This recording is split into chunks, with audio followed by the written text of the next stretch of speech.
कर्मण्येवाधिकारस्ते मा फलेषु कदाचन, तुम फल की कदापि चिंता मत करो, फल को हेतु मत मानो, केवल कर्तव्य कर्म का आज्ञा पालन, सीधे भगवत प्राप्ति, कोई विघ्न नहीं, कोई परीक्षा नहीं। परीक्षा उसकी होती जो विद्यार्थी होता है, जो समर्पित अपना बच्चा होता है, उसकी परीक्षा नहीं होती। इसीलिए भगवत रसिक जी ने कहा, कै बच्चा के पेट और घट करे बिना, बच्चा बन गए। जो पढ़ाकू हैं उनकी परीक्षा होती है। हम पहले ही कह रहे हैं, बुद्धिहीन हैं, अजितेंद्री हैं, नाथ जैसे भी हैं, पर आपके हैं, वहां परीक्षा नहीं होती, ध्यान रखना। वहां जहां ये होता है मैं जितेंद्री हूं, मैं बुद्धिमान हूं, मैं ज्ञानी हूं, तो फिर वहां परीक्षा दिया जाता है, हल करो ये प्रश्न। ऐसे लोगों के बहुत से विरोधी बन जाते हैं और वो ऐसे दुर्गति के जाल में फंसता चला जाता है, निकलना मुश्किल होता है। कैसे लोग? मुझे सुख भोगना है, मस्त रहना है, चाहे दुनिया में आग लगे, पहली बात। दूसरी बात, जिन लोगों को ये विचार रहते हैं, अरे किसने देखा है भगवान को, मरने के बाद क्या होगा किसने दे, ये सब गपोड़ बातें हैं, ना लोक है ना परलोक है ना भगवान है, मौज मस्ती लो। ऐसा भी कर्तव्य कर्म का पालन नहीं कर सकता। जिसके ऐसे विचार है, ना भगवान पर विश्वास है, ना लोक पर विश्वास है, ना धर्म पर विश्वास है, ऐसा स्वेच्छाचारी मनुष्य राक्षसी कहा जाता है। दूसरी जो सूत्र वृत्ति बताई गई, यह भी राक्षसी वृत्ति है। यह किसी भी पाप कर्म में उतर सकता है, जैसे ऊपर वाला भी ऐसे दूसरा भी, क्योंकि ना भगवान का भय है, ना उससे शास्त्र का भय है। शास्त्र का भय होता है, उसमें लिखा है कि ऐसा नहीं करना, भाई मैं नहीं करूंगा, उसमें लिखा है ऐसा। वो संत कह रहे थे मैं ऐसा नहीं कहूंगा, वो गुरुदेव मैं ऐसा नहीं करूंगा, मैं ऐसा नहीं देखूंगा, मैं ऐसा नहीं बोलूंगा, क्योंकि संत कह रहे थे, गुरुदेव कह रहे थे, शास्त्र कह रहे थे, वही बच पाता है। लेकिन ये ऐसी बुद्धि वाले बहुत लोग मिलेंगे, कहां भगवान कहां लोक पर लोग, सब गपोड़ बातें, ओ मर के नरक जाना है, स्वर्ग जाना है, अरे सब मस्ती लो। ऐसा मनुष्य स्वेच्छाचारी हो जाता है, किसी भी पाप कर्म में वो भयभीत नहीं होता। बुरे कर्म का फल परलोक में जाके दुख भोगना सब गपोड़ मानता है, सब गप है, कहीं कोई नहीं। ऐसे जो भाव वाला होता है, वो प्रगट में और छिपकर दोनों प्रकार से भरपूर पाप कर्म ही केवल करता है। ऐसे लोगों के संग से भी बचना चाहिए, जिनका भी परिचय दे रहे हैं। जो लोग अपने अस्तित्व को मिटा देते हैं पाप कर्म में, उनके अंदर विवेक नहीं रह जाता, बुद्धि नहीं रह जाती। बहुत ही नीच कोटि, मतलब शब्द ही नहीं उनके लिए। निम्बुआ घाट गंगा के किनारे जब हम भ्रमण करते हैं, तो जैसे कोई बहुत मनोरम स्थान दिखाई दिया, एकांत शांत ऐसा, तो साल साल 2-2 साल रुक भी जाते थे, रुक गए भिक्षा के द्वारा, बस एकांत सेवन। तो निम्बुआ घाट है, एक बहुत बढ़िया स्थान है, बहुत सुंदर स्थान, जहां भजन की स्वाभाविक प्रवृत्ति उदय हो, किसी का ज्यादा आना जाना नहीं, भागीरथी समीप से बह रही, बहुत ही। तो वहां 20-20 किलोमीटर लगभग दूर गांव होंगे, वहां से एक ब्राह्मण आते थे, तो कभी कोई प्रश्न करते तो भगवत कृपा से ऐसे सहज में ऐसे उत्तर, कोई प्रवचन नहीं, ऐसे 1-2 ऐसे में। तो उनकी बड़ी श्रद्धा बढ़ी, तो एक बार वो अपने परिवार को लिवा के लाए, तो साथ में उनकी बेटी भी थी जो नवयुवती थी, तो ऐसे पूरी जली हुई थी, ऐसे पूरी, ऐसे यहां से ऐसे बड़ी सुंदर आकृति पर इधर से जली हुई। तो स्वाभाविक प्रश्न उनका, ये जन्म से ऐसा है इस बच्ची के, या? उनका नहीं महाराज, 1 मिनट लगेगा हमें बताने में। तो कहा नहीं, बताए। बोले भगवत कृपा से हमारे पास सब कुछ है, जमींदारी रही बाप बाबा से, तो खूब धन संपत्ति है। उस समय उन्होंने कहा करोड़ों रुपए लगाकर हमने अपनी बेटी का ब्याह किया बड़े घरानों में, और वहां गई तो कुछ समय तो ठीक रहा, फिर उन लोगों को पता नहीं क्या हुआ कि प्रताड़ित करने लगे। ये जब आती तो बताती तो हमें लगता कि घर परिवार में ऐसा होता है। हमने कहा कोई बात नहीं, सहन करो, धीरे धीरे सब ठीक हो जाएगा, नया नया है इसलिए ऐसा। एक दिन उन्होंने उसे बांध दिया रस्सी से और मिट्टी का तेल डाल करके आग लगा दी। अब वो भगवान की लीला थी कि आग जो लगी तो सीधे रस्सी में ही लगी, पहले तो कुछ शरीर में लगी तो रस्सी जल्दी से जल गई तो जीना था, जीना से भागकर ऊपर छत में गई और पड़ोस के घर, पहले छप्पर होते थे ऐसे ऐसे आंगन बीच में, तो छप्पर में ऐसे गिर के और आंगन में गिरी जाके। अब ब्राह्मण परिवार के थे तो उनके परिवार के ही वो थे और उनके पास बंदूक आदि भी थी। तो देखा उनका बेटा ये क्या, तो उनका पापा और सब मिलकर हमें जला रहे हैं। उनका बिल्कुल निश्चित कंबल आदि से ढका उसको और बंदूक ले खड़े हो गए और कहा सबको गोली मार देंगे अगर हमारे घर आओगे। और फिर सूचना दी उनके पिता को, तो वो उनको, अब वो ऐसे, अब ये क्या है, क्या है, अर्थ भी है लेकिन पिशाच वृत्ति है। उनको पता नहीं कैसा घोर कर्म कर रहे, क्योंकि किसने देखा भगवान को, किसने देखा लोक परलोक को, मनमानी आचरण। कोई भी पाप प्रवृत्ति करने में उनको शर्म नहीं लगती। ऐसा, अरे तुम्हारी बेटी जब दूसरे के घर जाए ऐसा बर्ताव हो तो तुम्हें कैसा लगे, अरे ये कोई जलाने की वस्तु है। इस तरह से कोई प्रताड़ित करता है किसी को, राक्षस के सिवा और कौन कर सकता है। आसुरीम योनिमापन्नो मूढ़ा जन्मनि जन्मनि माम प्राप्य कौन्तेय ततो यांत्यधमाम गतिम। भगवान कहते ऐसे लोगों को घोर दुर्गति में देता हूं और बार बार भयानक पीड़ा देता हूं, गलित कुष्ठ, ये वो नर्क, दुनिया की दुर्गति। ना आंख ठीक से खुल रही है, ना शरीर सड़ रहा है, भोग किया मनमानी तो भोग उसको। भगवान कह रहे हैं आसुरीम योनिमापन्ना मूढ़ा जन्म, ऐसे मूढ़ों को मैं जन्म जन्मांतर कष्ट देता है, स्वामी बोल रहे हैं स्वयं। तीसरा, ऐसे लोगों को बिल्कुल संग नहीं करना चाहिए जिनका परिचय दे रहे हैं। मेरा कोई क्या बिगाड़ लेगा, मेरा कोई क्या बिगाड़ लेगा, ऐसे संसार का बहुत अहित करने वाले वृत्ति के लोग होते हैं। बहुत अहित कर, मेरा कोई क्या बिगाड़ लेगा, मैं जो करूंगा जो करूंगा। किसी से ये ठीक से बात भी नहीं करते, ऐसे लोग अहंकार से भरे रहते हैं। अभिमान के कारण इनकी शत्रुता ही बढ़ती रहती है। अपने बंधु बांधवों का भी ये हित नहीं कर सकते, ऐसे स्वभाव वाले लोग। ये फलस्वरूप सबसे घृणा करते हैं और स्वयं सबके घृणा के पात्र बन जाते हैं। ये केवल अपने अभिमान की पुष्टता के लिए ही कर्म करते, जो करने की भावना भी बनती है तो ऐसे लोगों से दूर रहना चाहिए। चौथे, क्या करूं, मैं तो निरुपाय हूं,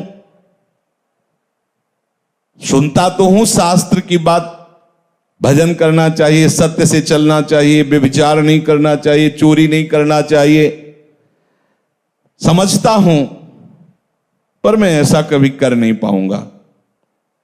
वो तो कोई अवतारी पुरुष होते हैं जो भजन आदि करते हैं, हम लोगों के तो और बस विषय सेवन, ये थोड़ा सा, इनकी थोड़ा सा बुद्धि प्रकाशित है। वो इतना तो मानते हैं कि जो शास्त्र और संतजन कह रहे हैं सत्य है, पर मैं कर नहीं पाऊंगा, ये भी चौथे नंबर पे हैं। ऐसे लोगों का भी संग नहीं करना चाहिए। भाई मेरे से भजन होता नहीं है, हाँ ठीक है, भजन करना वो संत महात्माओं का काम है, हमारा काम नहीं है। हमारा काम है केवल माया प्रपंच में फंसे रहना। तो ऐसे भी लोगों का संग नहीं कर, ऐसे लोग भी वो कर्तव्य कर्म का पालन नहीं कर सकते। क्या करूं, मैं तो लाचार हूं, पता नहीं कौन मेरे सिर पर बैठ जाता है और मुझसे ये सब करवा लेता है। मैं करना तो नहीं चाहता, पर पता नहीं कैसे हो जाता है। और बहुत सी जिम्मेवारियां हमारे ऊपर हैं। ये सब शास्त्र की बातें मैं नहीं कर पाऊंगा। हाँ, अगर कोई भगवत प्राप्ति है तो महात्माओं के लिए है, हम जैसे गृहस्थों के लिए तो नहीं। और फिर भगवान को लेकर भी हम क्या करेंगे? बुद्धि है, अगर भगवान मिल भी जाएंगे तो करेंगे क्या यार? न पत्नी है न पुत्र है, केवल भगवान है, तो क्या करेंगे हम? बुद्धि है, उतना ही विकास है। अब हमें तो केवल अपना जीवन यापन करना, अपने परिवार का पालन पोषण करना। ये शास्त्र की बातें और भगवत प्राप्ति और भजन ये सब हमसे नहीं हो पाएगा। क्या करूं? मैं निरुपाय हूं, मुझसे ये सब नहीं हो सकता। ये चौथे प्रकार के लोग। पांचवें प्रकार के, मैं क्यों किसी का हित करूं, किसी से प्रेम करूं?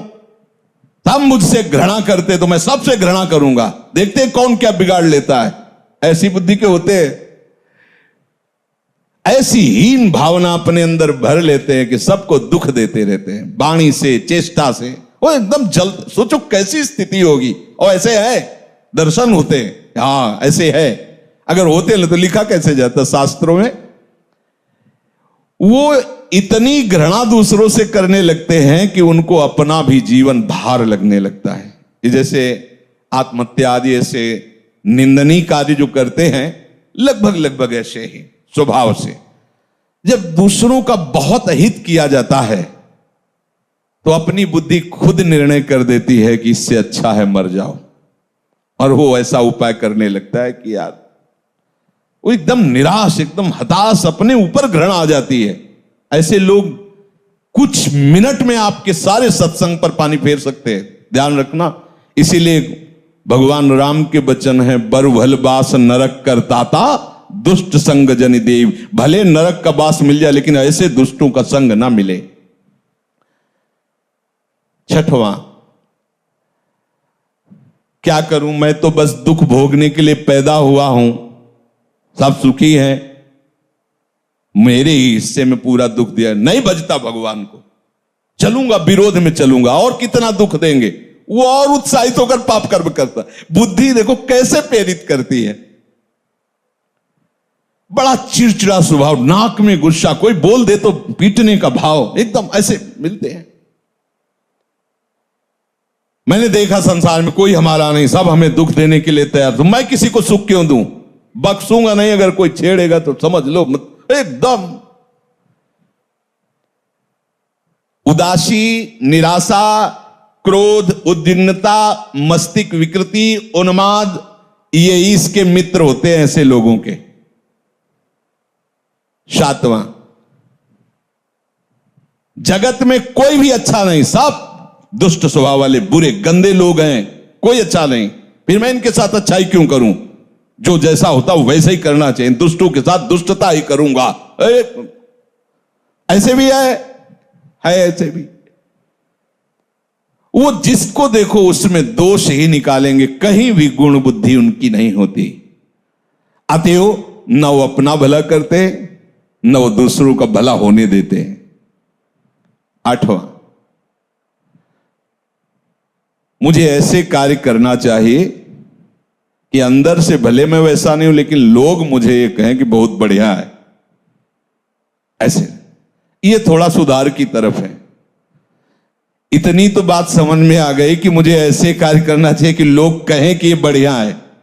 और घोर राक्षसी से तो थोड़ा मनुष्यता में आने, भले असलियत नहीं है पर कम से कम यश प्राप्ति के लिए प्रगट में ऐसा हिंसात्मक कार्य, दूसरों को भयानक दुख देने वाला कार्य नहीं करेंगे। ये आठवें सूत्र में कहा कि लोग मुझे अच्छा समझें, भले मेरे में अच्छाई नहीं पर मुझे ऐसे दिखावा करना है।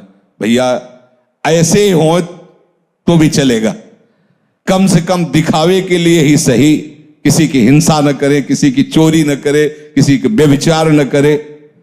वो उनका असलियत भाव नहीं पर वो दिखावे के लिए सारा नाटक करना चाहते हैं। 9 नंबर, कहते हैं कि वैराग्य ले लो, राग मत करो, भजन करो जा करके। अगर मैं घर से निकल जाऊं तो सब चौपट हो जाएगा, मेरे द्वारा ही ये घर चलता है। ये भी उसी पंक्ति में है जिनका संग नहीं करना चाहिए। 10वां, अपने को तो बस वही उपाय करना है, ये बड़ी शौकीनी से, विलासिता से, आराम से जिंदगी कटे, बस मुझे वही करना है।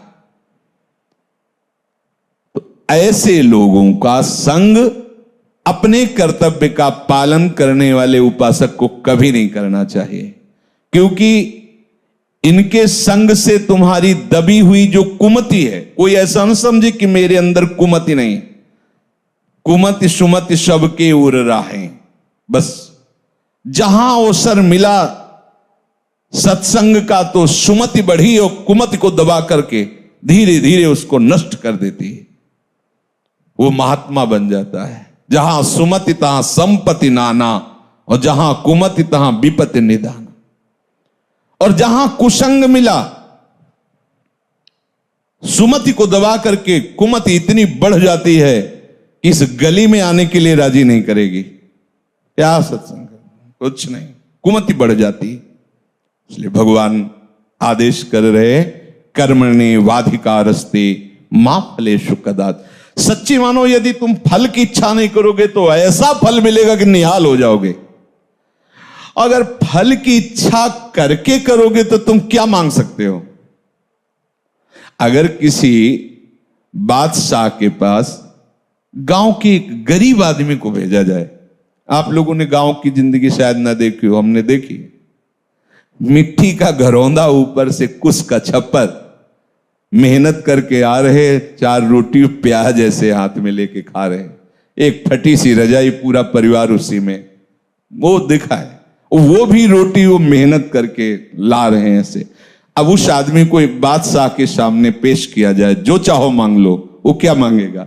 बहुत ये कहेगा कि हमारा घर पक्का बन जाए, और हिम्मत करेगा डरते हुए तो साल भर के लिए भोजन व्यवस्था कर दी जाए। वो क्या मांगेगा? अगर बादशाह के ऊपर छोड़ दे कि हुजूर आप जो चाहें, तो वो अपनी लेवल से सोचेगा। वो जब सोच के देगा तो तुम्हें जो मांगना भी नहीं आता था वो अपने आप सब प्राप्त हो जाएगा। ऐसे ही चतुर सुजान भक्तों से जब भगवान ने कहा है कि वरम ब्रूहि, वरदान मांगो, ये होता क्या है प्रभु वरदान? कई ऐसे चतुर सुजान भक्त हुए हैं जिन्होंने भगवान को फंसा लिया। जो इच्छा हो, प्रभु मांगना ही नहीं आता, मतलब मांगे तो क्या, हमें कुछ समझ में ले, आपको जो अच्छा लगे आप दे दीजिए। अब आप ये थोड़ी कहेंगे कि ब्रह्मलोक ले लो या स्वर्गलोक ले लो, क्योंकि वो जानते हैं सब माया के द्वारा रचित है। तो फिर आप क्या करते हैं? अविरल भक्ति प्रदान करके उसके अधीन हो जाते हैं। ये बहुत बड़ा रहस्य है। एक छोटा सा भी कर्म आपको भगवत प्राप्ति करा देगा। समय नहीं, पर मैं कुछ क्षण की बात बता रहे हैं, अपने जीवन की घटना। काशी में तुलसी घाट में ऊपर ऐसे बैठे हुए थे, युगल किशोर पास बैठे थे, ये कुछ प्रसाद लाए थे पाने के लिए।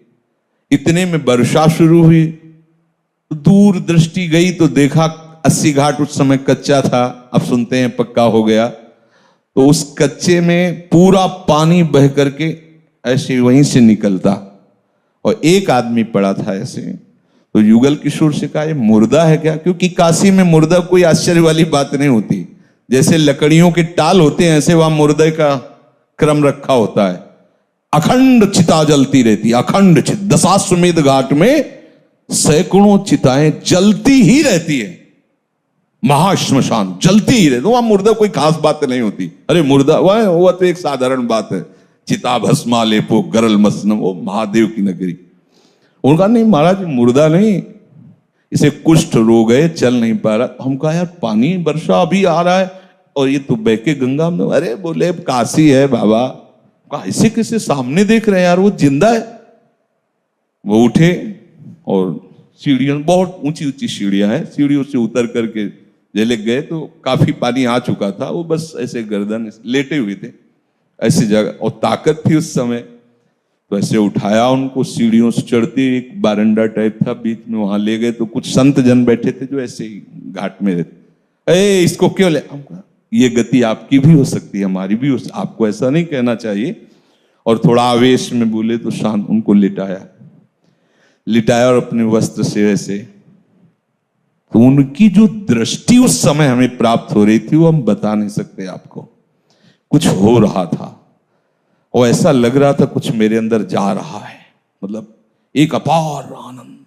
वो जो दृष्टि से जो देख रहे, वो बोले तो कुछ नहीं, दृष्टि से जो ऐसे जब पूछ रहे थे उनके मुख और ऐसे, तो जो दृष्टि से देख रहे थे तो ऐसा लग रहा था कि हमारे आराध्य देव भगवान शिव ही मुझे देख रहे हैं। और जब जाने लगे तो ऐसे हाथ ऐसे जैसे ऐसे ऐसे, बस वहीं उसी घाट में स्मरण हुआ कैसा होगा वृंदावन। उसी घाट में संत आते और हमें रास में ले जाते हैं और वहीं से भूमिका बनती वृंदावन की। और ये सब एक छोटा सा निष्काम कर्म आपको ऐसी महान वस्तु दे सकता है जो किसी भी साधना से नहीं मिल सकती। इसलिए हमारे सिद्धांत में वाणी में लिखा हुआ है, सुख देवे को चाहो। ये बहुत बड़ी बात है। ये सकामी पुरुष नहीं समझेंगे कि अरे क्या, अरे ये महाफल की प्राप्ति कर, सीधे सीधे प्रभु को अधीन, सीधे प्रभु का साक्षात्कार, सीधे प्रभु का प्रेम।